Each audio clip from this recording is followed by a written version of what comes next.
Hello viewers, शिक्षक विद्यापीठ में आप सबका स्वागत है। आज हम AWS की जनरल अवेयरनेस की क्लास में राइट टू एजुकेशन यानी सर्व शिक्षा अभियान को अच्छे से समझेंगे। ये एक डिटेल्ड वीडियो है, तो अंत तक हमारे साथ बने रहिएगा। ये किसी भी टीचिंग एग्ज़ाम के लिए एक बहुत ही इम्पोर्टेंट टॉपिक है, जिससे आपको हर एग्ज़ाम में 1 से 2 क्वेश्चन देखने को अवश्य ही मिलता है। तो चलिए आरंभ करते हैं। सबसे पहले समझते हैं कि ये एजुकेशनल एक्ट है क्या। What is right to educational act? So see, the right to free and compulsory child educational act 2009 is one of the 6 fundamental right provided to the citizen by the government of India। तो ये fundamental right में आता है right to free and compulsory child education act 2009 का ये act है। और इसमें जो हमारे 6 फंडामेंटल राइट्स हैं उसमें से एक राइट है राइट टू एजुकेशन का। गवर्नमेंट ऑफ इंडिया के द्वारा ये दिया जाता है। A provision implemented under the right to culture and education. In simple words, the Right to Education Act is an Indian law which come into the force from 1 April 2010 से ये लागू हुआ है। Article 21A of the Indian constitution is called right to education act. तो article 21A को हम RTE act के नाम से जानते हैं। According to this act, children between 6 to 14 year of age have a legal right to free and compulsory education. 6 से 14 वर्ष के बालकों के लिए एक लीगल और उनका अधिकार है कि उन्हें फ्री एंड कंपलसरी एजुकेशन मिले। ठीक है, तो मुफ्त और शिक्षा के लिए, मुफ्त शिक्षा के लिए 6 से 14 वर्ष के बच्चों तक ये RTE एक्ट में आता है। इसकी फुल फॉर्म क्या है वैसे तो हम देख ही चुके हैं।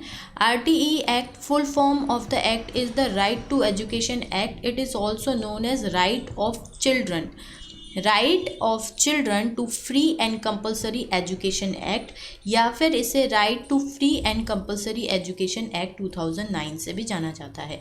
तो यदि नाम बदल जाए तो आप इन नामों को भी याद रखिएगा। हो सकता है इन नामों से इनडायरेक्टली आपसे क्वेश्चन पूछा जाए।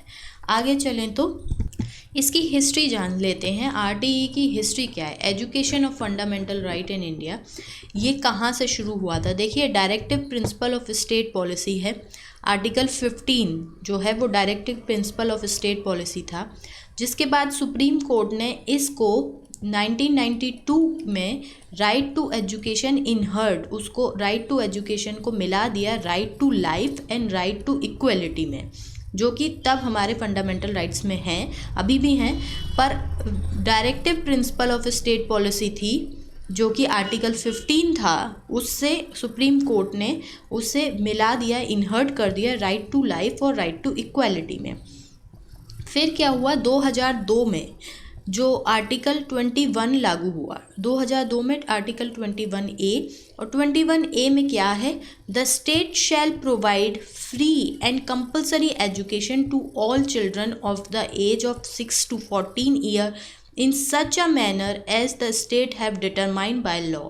तो अब स्टेट के ऊपर यानी कि एडमिनिस्ट्रेशन के ऊपर एक लॉ आ गया कि अब आपको एक कंपलसरी एजुकेशन देनी ही है। 6 से 14 साल के बच्चों को कंपलसरी और फ्री एजुकेशन सबको होनी ही चाहिए। अभी तक क्या था? डायरेक्टिव प्रिंसिपल था कि आप कर सकते हैं। फिर जब सुप्रीम कोर्ट ने इसको राइट टू लाइफ और राइट टू इक्वालिटी में आ गया 1992 में, फिर इस पे काम हुआ कि इसको कैसे लागू किया जाए। तो फिर आर्टिकल 21A आया 2002 में, जिसे हम RTE के नाम से भी जानते हैं, RTE एक्ट 2009। तो उसके बाद क्या हुआ? अभी ये 2002 में आर्टिकल 21A आया है जो कि फ्री एंड कंपलसरी एजुकेशन कहता है। फिर क्या हुआ? Right of children to free and compulsory education act 2009 आया इस आर्टिकल के बेसिस पर। पहले क्या था? डायरेक्टिव प्रिंसिपल था, फिर सुप्रीम कोर्ट ने उसे राइट टू लाइफ और राइट टू इक्वलिटी में लाया। फिर क्या हुआ? आर्टिकल 21A आया 2002 में, और फिर इस आर्टिकल के बेस पे एक एक्ट आया जिसका नाम है right of children to free and compulsory education act 2009। 2002 में ये आया। 1992 से शुरू हुआ है और 2009 तक ये एक्ट आ पाया।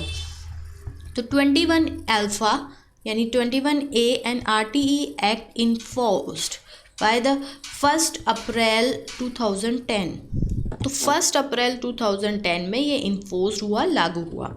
अच्छा, इसको करने के लिए कौन सा अमेंडमेंट किया गया कॉन्स्टिट्यूशन में? तो 86 अमेंडमेंट एक्ट 2002, जब 21 अल्फा आया तो उसके लिए क्या किया गया, एक अमेंडमेंट किया गया कॉन्स्टिट्यूशन में, जो कि था 86 अमेंडमेंट एक्ट 2002।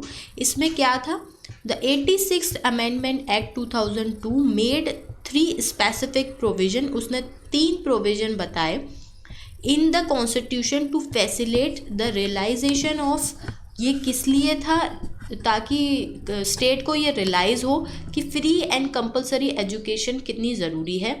और वो 3 स्पेसिफिक प्रोविजंस हैं, these are adding article 21A in part third हम अभी पढ़ चुके हैं फंडामेंटल राइट्स को। अगर आपने वो वीडियो हमारी नहीं देखी है तो आप को उसका लिंक मैं डिस्क्रिप्शन बॉक्स में दे दूँगी, आप उस पर क्लिक करके उस वीडियो को भी देख सकते हैं। तो पार्ट थर्ड में फंडामेंटल राइट्स हैं, और जब से 21A आर्टिकल को फंडामेंटल राइट्स में लाया गया, देखिए इस पर क्वेश्चन हो सकता है कि कब 21A को फंडामेंटल राइट्स में लागू किया गया, किस पार्ट में लागू किया गया, किस अमेंडमेंट से लागू किया गया। तो आपको ये सब कुछ, वैसे आप एक फ्लो चार्ट बना लीजिए और उसमें लिखते जाइए कि पहले डायरेक्टिव प्रिंसिपल था, फिर सुप्रीम कोर्ट ने उसे राइट टू लाइफ में लेकर आए, फिर उसके बाद आर्टिकल 21A आया, कैसे 86 अमेंडमेंट एक्ट से, जो कि 2002 में था। और फिर उसके बाद क्या हुआ, मॉडिफाई किया गया आर्टिकल 45 को, and adding a new clause के under article 51A fundamental duties के लिए भी। सिर्फ फंडामेंटल राइट्स ही नहीं, फंडामेंटल ड्यूटीज़ में भी मॉडिफाई किया गया है, एक क्लॉ को ऐड किया गया है। मेकिंग, इससे फंडामेंटल ड्यूटीज़ में क्या बढ़ाया गया है, मेकिंग द पेरेंट और गार्जियन, जो उनके माता पिता हैं, उनको, गार्जियन को रिस्पॉन्सिबल, वो भी रिस्पॉन्सिबल हैं for providing opportunities for education to their children between 6 and 14 year. तो देखिए 86 अमेंडमेंट एक्ट में सिर्फ फंडामेंटल राइट में आर्टिकल 21A ऐड ही नहीं किया गया है, उसके अतिरिक्त एक नया क्लॉज भी डाला गया है 51A में, जो कि फंडामेंटल ड्यूटीज़ में आता है, जिसके अनुसार जो पेरेंट्स हैं, जो माता पिता हैं, अभिभावक हैं, वो भी रिस्पॉन्सिबल हैं, उनके भी उतना ही कर्तव्य है कि वो अपने बच्चे को, 6 से 14 वर्ष के बच्चे को एक अपॉर्चुनिटी दें, किसके लिए, फ्री एजुकेशन के लिए। ठीक है, तो अब ये जानते हैं कि ये फोर्स में कब आया था, कब लागू हुआ। When did the RTE Act come into force?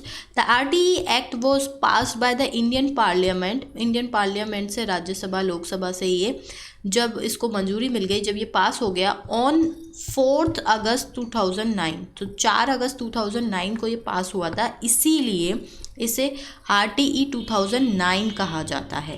But come into affect, लागू कब से हुआ, फ्रॉम 1 अप्रैल 2010 से। तो ये पास हो गया था 2009 में, इसलिए इसको RTE एक्ट 2009 कहा जाता है, पर ये इफेक्ट में यानी लागू हुआ था 1 अप्रैल 2010 से। The Right to Education Act in India, the Indian Constitution is the most flexible and comprehensive constitution in the world. After the implementation of the Right to Education Act, जब से हमने Right to Education Act को implement किया है India में, India has also joined the list of 135 countries where there is a provision of compulsory and free education for children। देखिए हमारे जो अर्थ है, हमारा जो विश्व है, इसमें हर कंट्री में, हर देश में ऐसा प्रोविज़न नहीं है, पर जब से इंडिया ने इसको इम्प्लीमेंट किया है तब से हम उन 135 कंट्रीज़ में हो गए हैं जहाँ पर कंपलसरी और फ्री एजुकेशन है चिल्ड्रन के लिए। आगे चलें तो एक बार क्विक रिवीजन कर लेते हैं कि आर्टिकल 45 था, डायरेक्टिव प्रिंसिपल था, उसके बाद सुप्रीम कोर्ट ने उसे राइट टू लाइफ में लेकर आए, फिर उसके बाद 86 अमेंडमेंट आया, और 86 अमेंडमेंट जो हुआ कॉन्स्टिट्यूशन में, उसके बाद 21A आर्टिकल को फंडामेंटल राइट और फंडामेंटल राइट में ऐड किया, जिसके बेस पर RTE 2009 आया, और फंडामेंटल राइट के साथ साथ फंडामेंटल ड्यूटीज़ में भी जो है वो ऐड किया गया था क्लॉज 51A, जिससे क्या हुआ, देखिए एडिंग 51A फंडामेंटल ड्यूटीज़, जिससे पेरेंट्स और जो गार्जियन थे उनका भी ये कर्तव्य बना कि वो अपने बच्चों को एजुकेशन और अपॉर्चुनिटी प्रोवाइड करें। 2009 में ये पास हुआ था पार्लियामेंट से, इसीलिए इसे RTE 2009 कहा जाता है, और 1 अप्रैल 2010 से ये लागू किया गया था, जो ये इफ़ेक्टिव हो गया था हमारे देश में। ठीक है, अब इस RTE के द्वारा चिल्ड्रंस को, जो बच्चे हैं, उनको क्या क्या राइट मिले। तो राइट ऑफ चिल्ड्रन ये आए कि फ्री एंड कंपलसरी एडमिशन, आप फ्री एडमिशन देंगे और किसी भी बच्चे को मना नहीं कर सकते हैं आप एडमिशन देने से, अटेंडेंस से, कंप्लीशन ऑफ एलिमेंट्री एजुकेशन। तो एलिमेंट्री एजुकेशन आपको प्राइवेट स्कूल भी है तो उसमें भी आप देखिए RTE कोटा चलने लगा है, तो 15% आपको RTE कोटा देना होगा प्राइवेट स्कूल्स में भी, तो वहाँ पर भी आपको फ्री एंड कंपलसरी एजुकेशन देनी होगी, एलिमेंट्री एजुकेशन। आप किसी भी बच्चे को मना नहीं कर सकते हैं। ये कंपल्शन है गवर्नमेंट का और ड्यूटी है पेरेंट्स की। ठीक है, पेरेंट्स की ड्यूटी है और गवर्नमेंट का कंपल्शन है। ठीक है, हमने अभी देखा है कि फंडामेंटल ड्यूटीज़ में भी इसमें एक क्लॉज ऐड किया गया है। कोई फाइनेंशियल बैरियर नहीं होना चाहिए। फ्री का अर्थ ही ये है कि कोई भी फाइनेंशियल बैरियर नहीं होना चाहिए। Special provision for children with disabilities, देखिए डिसेबिलिटीज़ जिन बच्चों में हैं उनको 6 से 14 तक नहीं 18 तक आपको एजुकेशन दे सकते हैं। Bars corporal punishment and mental harassment, आप किसी भी तरह से बच्चे को पनिश नहीं कर सकते हैं, कोई ऐसा फिजिकल या मेंटल हैरासमेंट उसके साथ नहीं कर सकते हैं। आपको एक इन्वायरमेंट फ्रेंडली एजुकेशन देनी है, फ्रेंडली इन्वायरमेंट में आपको एजुकेशन देनी है ताकि बच्चा अपने पूरे क्रिएटिव माइंड से पढ़ाई करे। No compulsion and no detention, आपको फेल भी नहीं करना है और किसी भी प्रकार की उसके साथ मजबूरी भी नहीं लगानी है कि आपको ऐसा करना ही करना है, और आप उसको डिटेन भी नहीं कर सकते हैं, उसे फेल भी नहीं कर सकते हैं। Special provision for out of school children, जो बच्चे स्कूल में नहीं पा रहे हैं या उन्होंने एजुकेशन बीच में छोड़ दी है, तो उन लोगों के लिए भी स्पेशल प्रोविज़न बनाए गए हैं ताकि वो भी पढ़ सकें और हमारे देश में हर बच्चा पढ़ाई कर सके, उसे फ्री और कंपलसरी मतलब यही है कि हर बच्चे तक शिक्षा पहुँचे। अब ये देख लेते हैं कि इसके फीचर, अभी तक हमने राइट्स देख लिए कि RTE चिल्ड्रंस को क्या राइट देता है। अब इसके फीचर्स क्या क्या हैं, इसमें क्या क्या लागू किया गया, देखिए salient features of RTE act 2009, every child of the age of 6 to 14 years shall have a right to free and compulsory education, इसको हम अच्छे से पढ़ चुके हैं। इन अ नेबरहुड स्कूल, ये इम्पोर्टेंट है। ऐसा नहीं है कि आप किसी एक बहुत बड़े शहर में स्कूल बना दें और कहें कि आप यहाँ तक बच्चे को लेकर आइए, नहीं, आपको उसका स्कूल जो है उसके पास लाना होगा, स्कूल को उसके पास लेकर आना होगा, यहाँ पर कुआ खुद चल के प्यासे के पास आएगा। So compulsory education in a neighbourhood, आप उसके पड़ोस में ही होना चाहिए school. Till completion of elementary education, कम से कम उसका एजुकेशन, एलिमेंट्री एजुकेशन तो कंप्लीट हो, तो इतना तो स्कूल उसके पड़ोस में होना चाहिए। कितना पड़ोस में होना चाहिए? Neighbourhood school means a primary school in vicinity of 1 kilometer and an upper primary school in a vicinity of 3 kilometer of every habitation। तो जहाँ जहाँ भी बसाव है, चाहे वो आदिवासी हो, चाहे वो पहाड़ी हो, हमारे नॉर्थ ईस्ट में हो या फिर कहीं भी जम्मू कश्मीर में हो, देखिए जम्मू कश्मीर में भी इसको लागू करने में समय लगा था। 2009 में पूरे देश में, 2010 से ये पूरे देश में लागू हो गया था, 2009 में ये पास हुआ था। परंतु आपको पता होना चाहिए, मैंने इस पे भी एक टॉपिक लेकर आई थी, आपने अगर वो वीडियो भी नहीं देखी हो जम्मू कश्मीर वाली तो उसको भी देखिए। 370 और NCA और NRC इन सब पे मैंने बात करी है, उसमें CAA पर बात हुई है, तो उस वीडियो को भी देखिएगा। वो भी एक रीसेंट करंट अफेयर का टॉपिक है, उस पर भी क्वेश्चन आ सकता है कि जम्मू कश्मीर में 2010 में ये लागू नहीं हो पाया था क्योंकि 2009 में वहाँ का संविधान अलग था और वहाँ एक अलग संविधान चलता था। इसीलिए 2009 में जब ये पार्लियामेंट से पास हुआ तो देश के और भागों में तो ये पास हो गया था, तो जम्मू कश्मीर में ये पास नहीं हुआ था। इसलिए जम्मू कश्मीर, हो सकता है इस पे क्वेश्चन आ जाए कि वो कौन सी स्टेट है जहाँ पर आरटीई एक्ट लागू नहीं हो पाया था, तो वो है जम्मू कश्मीर। तो अगर हमारा पहाड़ी लोग हों, आदिवासी हों, पंजाबी हों, कहीं पर भी हों, उनको प्राइमरी स्कूल 1 किलोमीटर के अंदर आपको लाना होगा, और जो अपर प्राइमरी स्कूल है वो 3 किलोमीटर के अंदर इस देश में जहाँ पर भी हैबिटेशन है, जहाँ पर भी लोग रहते हैं, आपको ये लाना है। तो इस पर सरकार ने किस प्रकार प्रतिक्रिया की और क्या क्या रीसेंट इनिशिएटिव लिए उसको भी देखते हैं। तो रीसेंट जो इनिशिएटिव्स लिए गए गवर्नमेंट के द्वारा वो है development of a new national curriculum framework on teacher education linking with NCF 2005 and RTE act 2009। तो RTE एक्ट तो लाए हैं, उसके बाद इसे लिंक किया गया है NCF से, नेशनल करिकुलम फ्रेमवर्क से। मॉडल बनाया गया है जिसमें syllabus of elementary, secondary and master programme in teacher education course, हम कैसे इसको लागू करेंगे उसका मॉडल बनाया गया है। Preparation of a compendium of resources material for student and teacher, देखिए उसकी भी क्या क्या फैसिलिटी और रिसोर्सेज दिए जाएंगे, स्टूडेंट्स को क्या मटेरियल दिया जाएगा, टीचर्स को, इसकी भी पूरी प्रिपरेशन करी गई है। Implications of RTE act on ITP and CTD, development of state specific distance TE course for untrained teacher, जो टीचर्स अनट्रेंड हैं उनके लिए भी state specific distance teaching course जो है वो लाए गए हैं। और अब तो हम देख रहे हैं कि अनट्रेंड टीचर्स को तो लिया ही नहीं जा रहा है, कितना कंपटीशन है टीचिंग एग्ज़ाम में, परंतु जो पहले से अनट्रेंड टीचर्स हैं उन लोगों को भी डिस्टेंस एजुकेशन के थ्रू या किसी भी स्टेट के स्पेसिफिक कोर्स, टीचिंग कोर्स के थ्रू उन्हें भी ट्रेंड किया जा रहा है।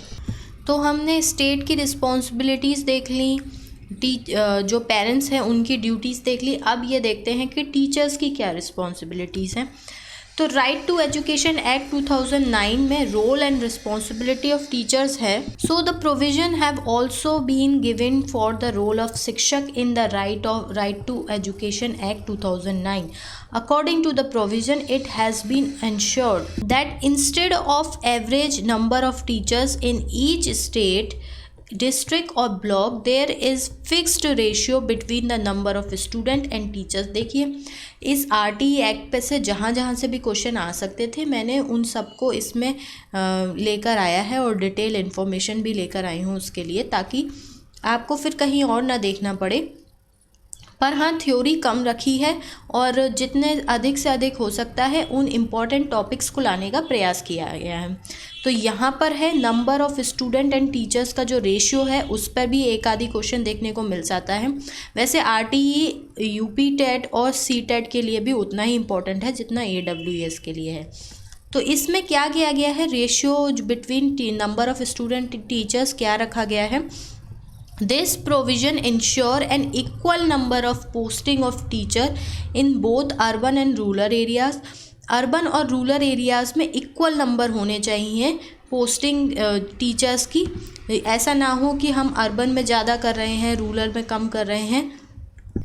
दिस प्रोविज़न, ये provision ensure the role of teacher in the census, assembly and Lok Sabha election, disaster management etcetera. देखिए आपने देखा होगा कि टीचर्स की ड्यूटी सब में लगा दी जाती है, जनगणना करने में या फिर इलेक्शन होते हैं तो उसमें वोटर लिस्ट बनाने में, डिज़ास्टर मैनेजमेंट कहीं बाढ़ आती है, भूकंप आता है तो उसमें लगा दिया जाता है। तो इस प्रोविज़न के आधार पर उन टीचर्स का रोल जो है वो ये बनाया गया है कि आप सेंसस में, डिज़ास्टर मैनेजमेंट में, इस सब में भी काम देंगे। along with the ban on the deployment of teachers in non-academic works, ठीक है। The RTE Act ensure the appointment of appropriately trained, ऐसा ना हो कि अनट्रेंड टीचर्स को, अभी तक जितने अनट्रेंड हैं उनको ट्रेन किया जाए और अब से अब से एक appropriately trend and qualified educational teachers को ही अपॉइंटमेंट दी जाए। इसीलिए अब हम देख रहे हैं कि एलिजिबिलिटी पे बहुत ध्यान दिया जा रहा है टीचर की, वहीं पर ही 2 एग्ज़ाम होते हैं। उसके बाद अब हम AWS में ही अगर देख लें तो हमारे 3 स्क्रीनिंग एग्ज़ाम्स होंगे। पहले एग्ज़ाम होगा, फिर इंटरव्यू होगा और उसके बाद हमसे पढ़वा के भी देखा जाएगा। ठीक है, उसके बाद भी मेरिट बनेगी और मेरिट के बाद भी ये देखा जाएगा कि इसमें से कौन सा अधिक योग्य है, उसको लिया जाएगा। तो हम रेशियो पे, नंबर्स पे अगर हम ध्यान दें तो RTE में प्यूपल टीचर जो रेशियो है वो क्लास 1 से क्लास 5 तक 30:1 है। कम से कम ये मिनिमम है कि कम से कम 30 बच्चों पे एक बच्चा हो, और क्लास 6 से 8 तक पे है 35:1। वहीं न्यू PTR इन केरला, जो केरला में जो आया है, उसमें क्लास 1 से 5 तक 30:1 है, जो कि RTE में भी है। 6 to 8 तक 35:1 है, परंतु 9 से 10 भी इन्होंने रखा है 45:1। अक्रॉस ऑल सेक्शन 2016 में जो PTR आया है उसके अकॉर्डिंग हर सेक्शन में क्लास 1 to 10 एटलीस्ट 45:1 तो हो ही हो। तो देखिए, आप देख रहे होंगे कि जैसे जैसे क्लास बढ़ती जा रही है वैसे वैसे रेशियो बढ़ता जा रहा है। वो इसलिए कि छोटे बच्चे को ज़्यादा जो है वो टीचर की ज़रूरत होती है, इसलिए कम से कम 30 बच्चों पे एक टीचर तो हो ताकि वो उस पर ध्यान दे पाए। 6 to 8 में 35:1 है, 35:1 है RTE के अकॉर्डिंग, और 45:1 9 to 10 है। वैसे हर सेक्शन में अक्रॉस ऑल सेक्शन 1 to 10 तक 45:1 है। अब अगर हम देश की बात करें तो, क्योंकि इसमें जो है वो रैंकिंग और नंबर्स से भी क्वेश्चन आ जाते हैं, तो जो प्यूपल टीचर रेशियो है उसमें जो है वो टॉप 5 में है। सबसे आगे है सिक्किम, उस प्राइमरी में कम से कम 4 और अपर प्राइमरी में 6। ठीक है, नागालैंड में देखिए कितना अच्छा है, 7 और 8 का है। मणिपुर में 8 और 9 का है। अंडमान निकोबार आइलैंड में 10 और 9 का है, ये और भी अच्छा है। और त्रिपुरा में 10 और 10 का है। देखिए ये सब क्यों संभव हो पाया है, क्योंकि वहाँ की पॉपुलेशन जो है वो नियंत्रित है, इसीलिए वहाँ पर ये पॉसिबल हो पाया है। अब अगर हम इधर आए, देखिए बॉटम 5 में बिहार 38 और 39। अब आप देख सकते हैं बिहार की पॉपुलेशन कितनी अधिक है, इसलिए तो 38 और 39 पे हम लोग वहाँ पर एक टीचर दे पाते हैं। दिल्ली में 35 34 पे है। यूपी में 31 30 है। हम ये क्यों कर पा रहे हैं, क्योंकि बिहार और यूपी इसमें इतनी पॉपुलेशन है, हमें अपनी पॉपुलेशन पे भी बहुत काम करने की आवश्यकता है। दमन एंड दीव 29 23 और झारखंड में 25 और 30। अगर हम government school with adverse PTR पे देखें तो टॉप 5 में देखिए वही स्टेट हैं, बस एक पौंडीचेरी अलग से आया है। त्रिपुरा, सिक्किम, अंडमान निकोबार आइलैंड, पुडुचेरी और नागालैंड। तो ये प्राइमरी है और ये अपर प्राइमरी। बॉटम 5 में फिर वही लोग हैं, फिर वही स्टेट्स हैं, बिहार, झारखंड, यूपी, आंध्र प्रदेश और राजस्थान। ये प्राइमरी की रेशियो हैं और परसेंटेज है, और ये अपर प्राइमरी की किसके लिए, government school with adverse PTR। तो हमें अपनी शिक्षा प्रणाली पे तो अधिक कार्य करने की आवश्यकता है। अगर आपको ये वीडियो अच्छी लगी हो तो प्लीज़ लाइक शेयर अवश्य करिएगा, चैनल को सब्सक्राइब करें ताकि हम आपके लिए ऐसी नई नई वीडियो लाते रहें। आपका दिन शुभ हो, धन्यवाद।